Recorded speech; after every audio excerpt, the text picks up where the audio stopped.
तो स्वागत है आपका पाठशाला में। आज हम देखने वाले हैं क्लासिफिकेशन ऑफ मटेरियल्स, और यहाँ पे जो हम क्लासिफिकेशन करने वाले हैं मटेरियल्स का वो हम करेंगे बेस्ड ऑन, ये जो क्लासिफिकेशन है दिस इज बेस्ड ऑन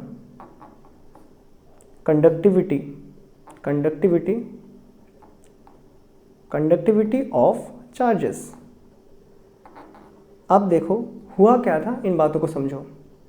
जब स्टार्टिंग डेज शुरू हुआ, जब हमने एक्सपेरिमेंट करना शुरू किया तो हम ग्लास रॉड से बिंदास घिस रहे थे, चार्जेस बना रहे थे, पेपर को ऊपर उठा रहे थे। अब क्या हुआ, कुछ दिन बाद कुछ बंदों ने उसको कॉपर रॉड के साथ ट्राई किया। अब जब कॉपर रॉड के साथ ट्राई किया तो कॉपर रॉड पे चार्ज तो आया था लेकिन उससे पेपर पुल नहीं हो रहा था। अब जब फ्रिक्शन किया हमने तो ऑब्वियसली इसमें चार्ज बना होगा, लेकिन वो चार्ज इसमें क्यों नहीं दिख रहा है हमें। इंपॉर्टेंट क्वेश्चन, जो चार्ज इसमें बना है वो क्यों नहीं दिख रहा है? क्यों? क्योंकि कॉपर उस चार्ज को क्या कर रहा था, यहाँ पे जो चार्ज बना था उसको कॉपर कंडक्ट करके हमारे बॉडी में रख रहा था और हमारा बॉडी इसको सीधा अर्थ में निकाल दिया। डन। तो उसी के बेस में हमने देखा कि हाँ भाई, कुछ चीज़ें ऐसा भी होते हैं जिनके अंदर में से चार्ज फ्लो होता है, फ्लो होकर हमारे पास अंदर में आते हैं, हमारे बॉडी में आते हैं, बॉडी में से अर्थ में चले जाता है। ठीक है, अर्थ आप याद रखोगे, अर्थ एक ऐसा कुआं है, मतलब सिंक है, जिसमें आप जितना भी चाहे उतना चार्ज डाल सकते हो, जितना चाहे उतना निकाल भी सकते हो। डन। एग्जाम्पल के तौर पे जो भी लाइटनिंग स्ट्राइक होता है वो सब कहाँ जाते हैं, अर्थ में जाते हैं। डन। तो इसी के ऊपर based on conductivity of charges हम लोग डिफ्रेंशिएट करने वाले मटेरियल्स को। यहाँ पे हम बेसिकली देखने वाले कंडक्टर्स और इंसुलेटर्स को। याद रखना, हम क्लास 11th में जो इंसुलेटर्स है उनको डाइलेक्ट्रिक्स कहेंगे। ठीक है, अब क्यों कहेंगे, बातचीत करेंगे। ठीक है, अब देखो, तो classification of material based on conductivity of charges. तो हमने देखा कुछ चीज़ें कंडक्ट करते हैं, जैसे कॉपर का वायर था, उसको जब मैंने चार्ज किया, चार्ज तो हुआ था लेकिन वो चार्ज पेपर को पुल करने में यूज़ नहीं हो रहा था। क्यों? क्योंकि वो चार्ज कॉपर के थ्रू होते हुए हमारे हाथ में आया, हमारे हाथ में से सीधा निकल गया, हाथ में से हमारे बॉडी में, बॉडी में से सीधा अर्थ में चले गया। तो उसके बेस में हमने बोला कुछ क्या होते हैं, कुछ होते हैं कंडक्टर्स। क्या होते हैं? कंडक्टर्स होते हैं। अब कंडक्टर्स क्या होते हैं, इनका डेफिनेशन लिखना पड़ेगा, तो क्या लिखेंगे? These are materials which allow charges, किसको? चार्जेस को अलाउ करते हैं। These are material which allows charges to pass freely through them. इनके बीच में से आराम से इन चार्ज को पास करने देता है। अब अगर मैं पूछूं तो भाई इसका प्रॉपर्टी क्या हो जाएगा? आराम से पास करने दे रहा है मतलब क्या? कंडक्ट कर रहा है, कंटिन्यू कर रहा है, कंडक्ट कर रहा है। तो इनका एक प्रॉपर्टी रहेगा, कंडक्टर का एक प्रॉपर्टी रहेगा कि कितना बढ़िया। तो कितना बढ़िया कैसे? तो हम क्या बोलेंगे? कंडक्टर्स दे हैव कंडक्टर के पास क्या होता है? इजीली पार करने देता है, मतलब दे हैव हाई कंडक्टिविटी।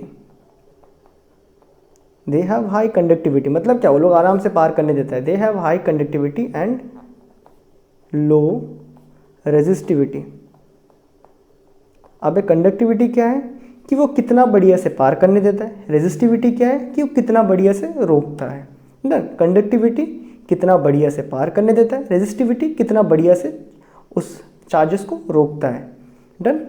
यहाँ तक बातें क्लियर है। तो conductors have high conductivity and low resistivity. दूसरा जो हमारा क्लासिफिकेशन है उसे हम बोलेंगे इंसुलेटर। क्या बोलेंगे? इंसुलेटर, या फिर वेरी इंपॉर्टेंट क्लास 12th में डाइलेक्ट्रिक्स। जो डाइलेक्ट्रिक्स है ना, उसका मतलब ही क्या है? तुम्हारा इंसुलेटर ही है। तो अगला बात देख के चौंकना नहीं, डाइलेक्ट्रिक्स का मतलब क्या है? इंसुलेटर्स होते हैं। तो इंसुलेटर का डेफिनेशन तुमको पता है, डाइलेक्ट्रिक्स का भी सेम वही लिखना है। तो इंसुलेटर या डाइलेक्ट्रिक्स क्या होता है? These are materials which do not allow charges to pass through them। ये चार्जेस को अलाउ नहीं करता है उनके अंदर में से जाने के लिए। एग्जाम्पल के तौर पे अगर हम कंडक्टर की एग्जाम्पल की बात करें तो कंडक्टर का एग्जाम्पल क्या रहेगा? वेरी फेमस, हमने किस में से देखा था? कॉपर में से देखा था। तो एक हो जाएगा कॉपर, एक हो जाएगा आपका एल्यूमिनियम, फिर आपका आयरन, ये तो आपको पता है ऑलरेडी ना। डन। अब देखो, तो इंसुलेटर का आपका अगर मैं बचपन का एक डेफिनेशन लिखूँ तो बचपन का डेफिनेशन क्या रहेगा आपके एग्जाम्पल में? वुड होगा, आपने देखा है वुड, पेपर। यहाँ पे जो एक और मैं बहुत ही इंपॉर्टेंट बोलना चाहता हूँ उसको बोलते हैं हम पोर्सिलिन। इसको हम क्या बोलते हैं? पोर्सिलिन बोलते हैं, ठीक है। इसको हम बोलेंगे पोर्सिलिन। डन। एक कहाँ यूज़ होता है अभी हम बात करेंगे, ठीक है, इसके ऊपर बात करने वाले। अब चलो एक और इंपॉर्टेंट टर्म लिख लेते हैं।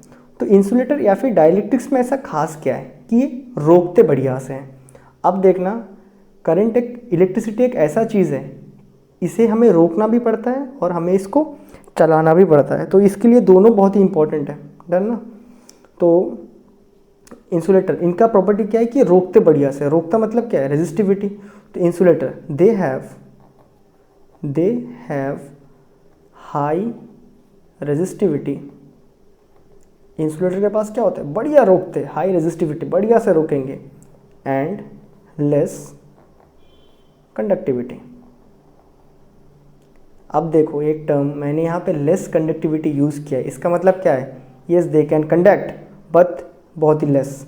तो इसीलिए जब यहाँ पे मैंने लेस कंडक्टिविटी यूज़ किया है, यहाँ पे एक और टर्म आता है दैट इज़, उसको इंसुलेटर स्ट्रेंथ नहीं बोलते, उसको इंसुलेटर स्ट्रेंथ बोलते तो शायद आपको बढ़िया से समझ आता, लेकिन उसको बोलते हैं डाइलेक्ट्रिक्स स्ट्रेंथ। क्या बोलते हैं? वेरी इंपॉर्टेंट टर्म, बच्चे अक्सर कंफ्यूज करते हैं इसमें।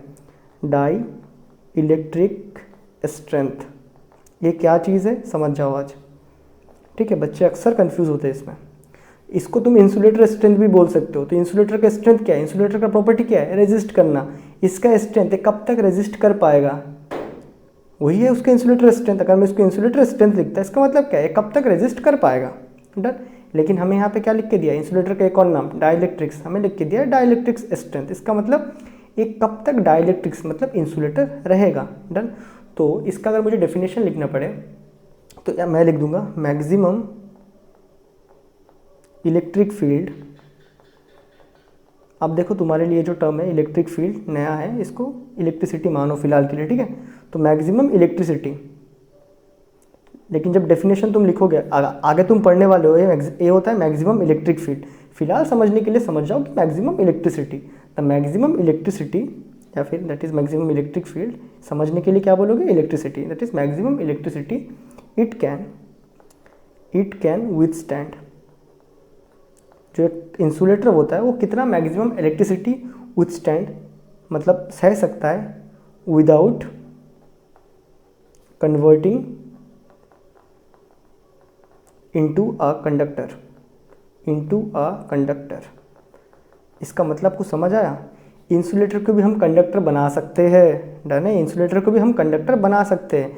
और इसी का क्या होता है? डाइलेक्ट्रिक स्ट्रेंथ होता है। ये क्या होता है? मैक्सिमम इलेक्ट्रिक फील्ड या फिर electricity a insulator can withstand before it converts into a आपका कंडक्टर। यहाँ तक बातें क्लियर है हमें?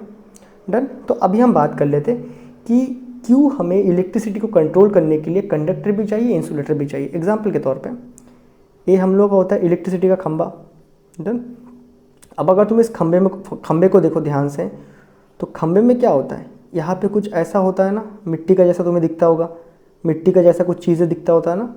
ये जो मिट्टी का जैसा चीज़ें हैं ना, इसी का नाम है पोर्सिलिन, ठीक है। पोर्सिलिन या फिर पोर्किलिन, कुछ तो बोलता होगा, मैं उसे पोर्सिलिन ही बोल देता हूँ। अब इसके ऊपर से क्या होता है? आपका इलेक्ट्रिक का वायर को लेके जाया जाता है, ठीक है ना। इसके ऊपर से हम इलेक्ट्रिक वायर को लेके जाते हैं कंटिन्यूस। डन। यहाँ पे भी एक और रहेगा खंभा, तो यहाँ पे भी ऐसा कुछ रहेगा पोर्सिलिन का, तो इसके ऊपर से लेके जाते हैं। अब ऐसा क्यों?